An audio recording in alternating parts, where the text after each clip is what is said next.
Bonsoir à toutes et à tous et bienvenue dans votre émission Décryptage 360. Très heureuse de vous retrouver. L'actualité judiciaire et politique est au cœur de notre émission ce vendredi. Au Burkina Faso, la justice ouvre une session spéciale au tribunal de grande instance Ouaga 1 avec 120 prévenus dont l'ex-ministre Laure Hien et Camille Yé. Détournement de fonds, enrichissement illicite, blanchiment de capitaux, ces affaires relancent le débat sur la lutte contre l'impunité et la capacité de la justice à être réellement efficace. En Côte d'Ivoire, Robert Mambé est reconduit à la tête du gouvernement, un choix qui soulève des questions de continuité politique, de défis à venir et de cohésion régionale. Deux thèmes, deux enjeux majeurs, justice, gouvernance et stabilité régionale. Pour en parler avec moi sur ce plateau, Monsieur Tel Konaté, secrétaire général donc de 2 heures pour nous, 2 heures pour Kamita. Bonsoir Monsieur Konaté, bienvenue sur Kaziba TV. Bonsoir, merci de l'invitation. Merci surtout de l'avoir accepté. Alors, commençons donc par ce sujet. C'est une session spéciale donc au TGI donc de Ouaga 1. La justice burkinabé ouvre une session spéciale au tribunal de grande instance Ouaga 1 du 23 janvier au 10 février. 120 prévenus dont l'ex-ministre de l'Action humanitaire Laure Hien et Camille Yé comparaissent pour des crimes économiques, détournement des deniers publics, enrichissement illicite, blanchiment de capitaux. Cette session est attendu comme un moment clé dans la lutte contre l'impunité. Alors, Monsieur Konaté, cette session spéciale marque-t-elle un véritable tournant dans la lutte contre l'impunité des crimes économiques au Burkina Faso? Oui, je crois qu'on peut bien le dire ainsi. En vérité, depuis septembre 2022, et l'ensemble des mesures qui ont été prises au niveau gouvernemental pour encadrer et empêcher les fraudes, mais aussi la commission de crimes économiques, je pense que le ton était déjà donné. Cela permettait de voir quand même que il y avait un passif important de montants qui appartenaient à l'État ou en tout cas à la collectivité nationale, qui avaient été subtilisés par des propriétés privées ou en tout cas des entités qui avaient retiré ces fonds-là comment on appelle ça, de l'entité nationale.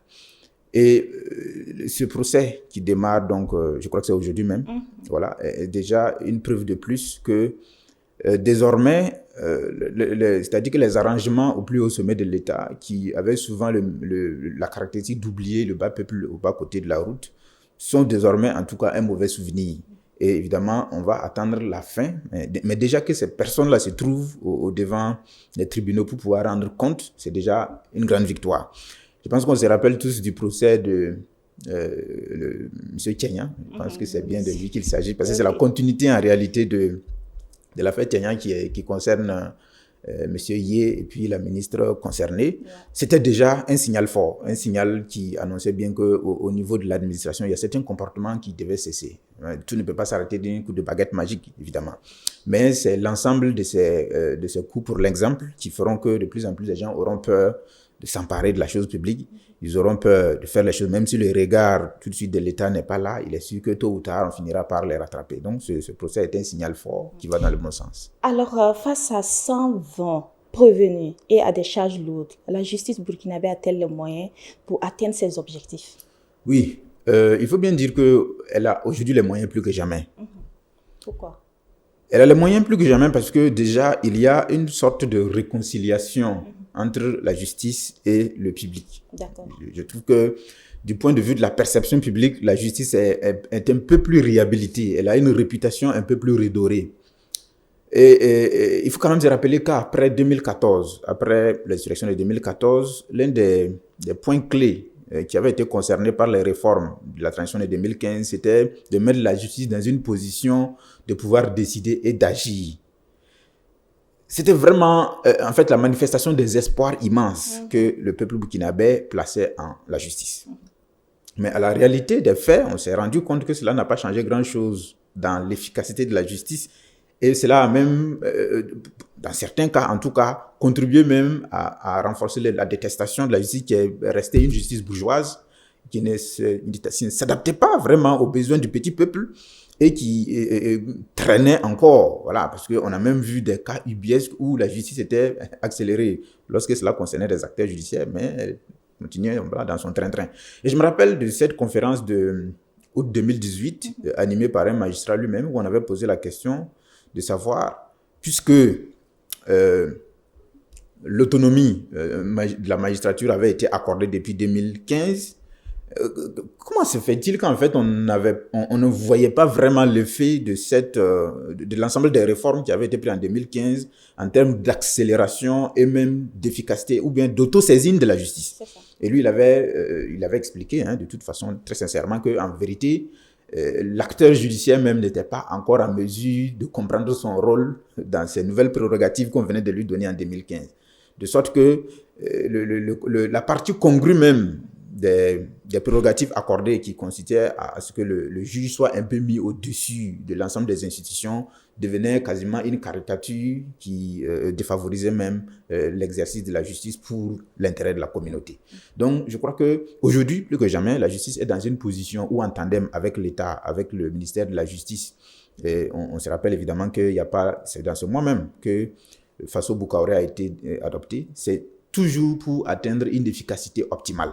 Que ce soit dans les affaires qui se passent au tribunal ou hors du tribunal, il faut faire en sorte que l'on façonne une société de l'exemplarité dans laquelle on réfléchit à l'autre d'abord avant d'agir. Il ne faut pas qu'on soit comme dans une jungle où chacun use, c'est-à-dire des prérogatives immédiates qu'il a en main, que ce soit des prérogatives étatiques ou pas, pour soutirer des choses de la collectivité alors que cela ne profite.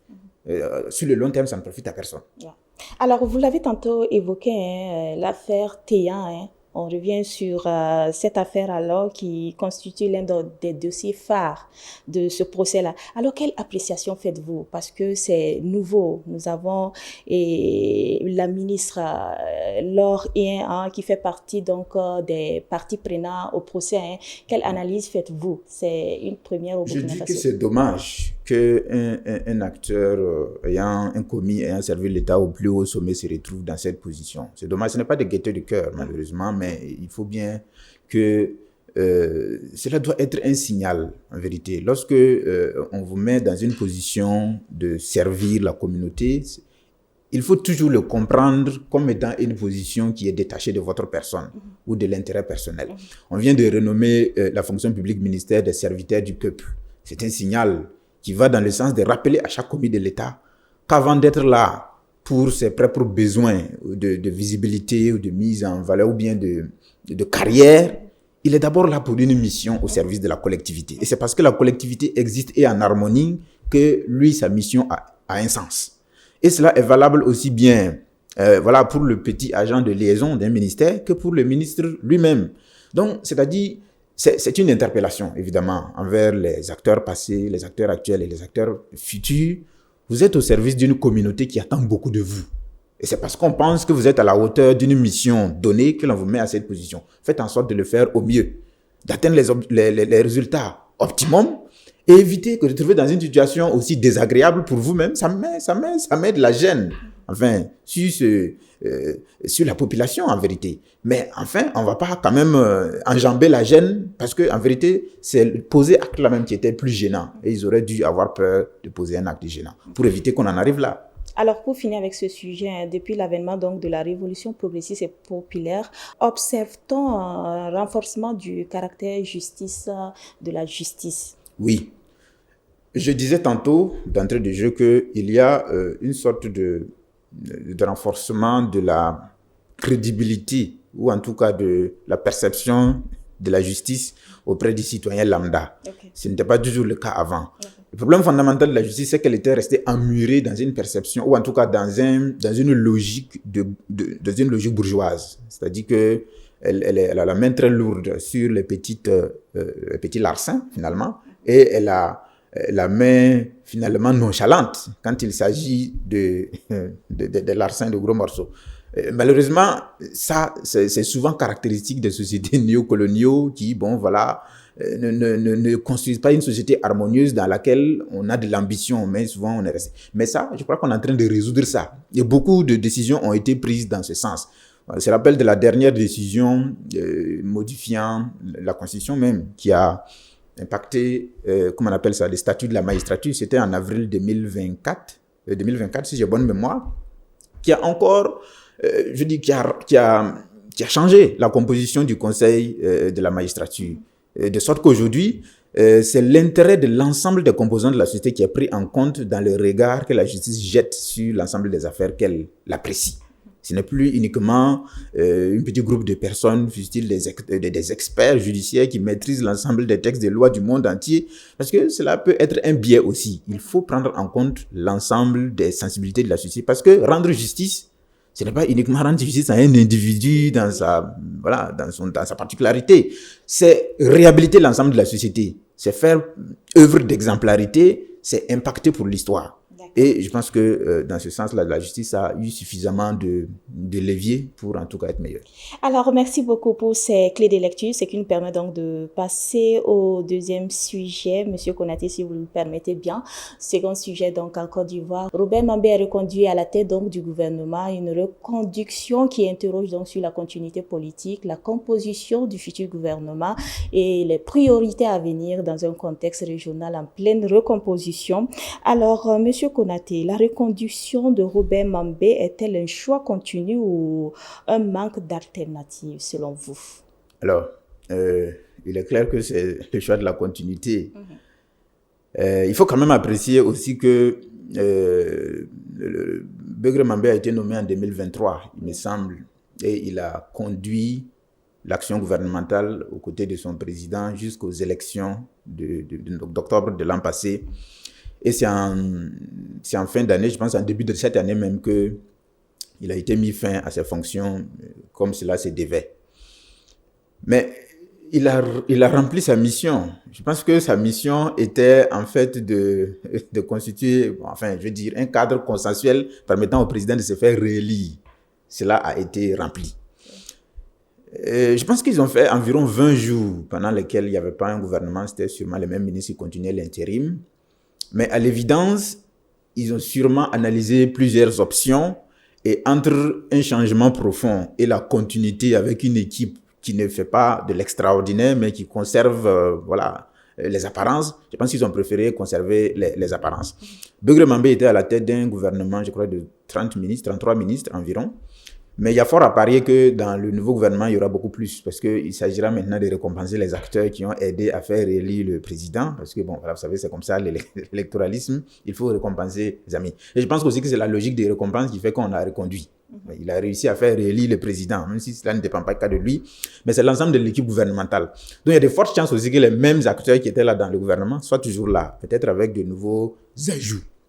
Donc, c'est clairement la continuité dans un microcosme politique qui considère qu'il a déjà tous les leviers en main. Il n'y a pas vraiment une offre ou en tout cas une opposition capable de faire pencher le gouvernement ivoirien dans une direction ou dans un sens de renouvellement ou même de changement profond. Il n'y a pas cela sur le terrain. Du coup, pour vous, quels sont les défis majeurs à attendre du gouvernement Mambé?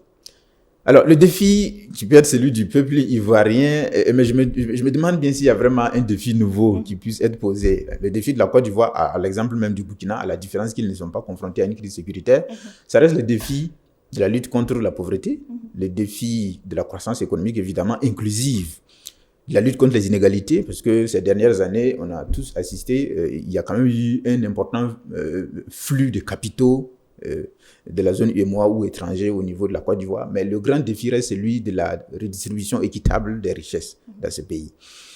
Et à ce niveau-là, il y a énormément à faire. Vous avez une capitale en Côte d'Ivoire qui, comme dans la plupart des pays francophones, concentre l'essentiel de l'économie, alors que le reste du pays se retrouve souvent dans des conditions moyenâgeuses, ce qui est un gros problème. Il va falloir sûrement qu'ils reviennent à ça. Mais je n'ai pas grand espoir que les compromis issus de cette élection permettent de penser au pays profond. C'est malheureusement cela l'électoralisme. On se concentre sur le clinquant, se concentre sur, vous savez un peu. Mais je crois quand même que ça va être continu, Ce qui a marché continuera de marcher, mais ce qui n'a pas beaucoup marché risque de devenir pire. Du coup, le nouveau gouvernement privilégiera-t-il la cohésion avec les pays de l'AES pour vous? Non, il ne faut pas espérer cela, parce que je ne crois pas que cela même soit dans l'ordre du jour de leur mission. Vous avez vu tantôt, je crois qu'on a tous été témoins de la levée de boucliers des acteurs sur les réseaux sociaux ivoiriens par rapport à l'extradition de Paul Damiba. Et cela dénote déjà de de l'intéressement des autorités ivoiriennes à la question. Et c'est certainement eux, leur intéressement qui fait que les acteurs des réseaux sociaux se sont mis dans une excitation et dans une logique d'injure contre le Burkina Faso. Mais s'ils en viennent à exprimer aussi bruyamment leur point de vue dans un dossier qui ne les concerne pas de prime abord, il est fort à parier que ce qui les intéresse vraiment, ce n'est pas l'apaisement avec l'AES, c'est de continuer dans le bras de fer. En tout cas, la particularité du régime ivoirien, c'est que aux yeux de tout le monde, il apparaît comme un sage, mais derrière les murs, dans les salons fêtrés, c'est lui qui tire toutes les ficelles sans jamais s'exprimer et dire réellement. C'est un peu la logique de gouvernance du président Compaoré à l'époque. Vous ne le verrez jamais s'exprimer sur les questions, mais en bas, c'est toujours lui qui tire les ficelles. C'est à nous de tirer les bonnes conclusions, de ne pas se faire d'illusions. Voilà, c'est pas un monde on n'est pas dans un monde de bisounours, comme on dit.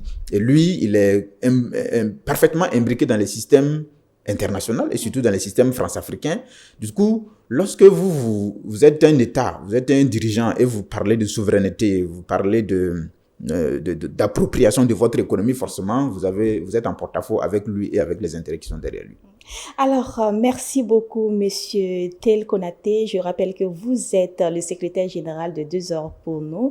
Merci pour votre disponibilité. Merci beaucoup. Ainsi s'achève notre émission Décryptage 360. Ce numéro montre que les enjeux dépassent largement les faits. Au Burkina Faso, la session spéciale du tribunal de grande instance Ouaga 1 constitue un véritable test pour la crédibilité de la justice et pour la confiance des citoyens. En Côte d'Ivoire, la reconduction de Robert Mambé pose la question des priorités politiques et de la stabilité régionale, justice plus équitable, gouvernance efficace, cohésion régionale, autant de défis qui interpellent l'ensemble de l'espace de l'AES. Merci pour votre aimable attention. À très bientôt pour un nouveau numéro de Décryptage 360. Bonsoir chez vous.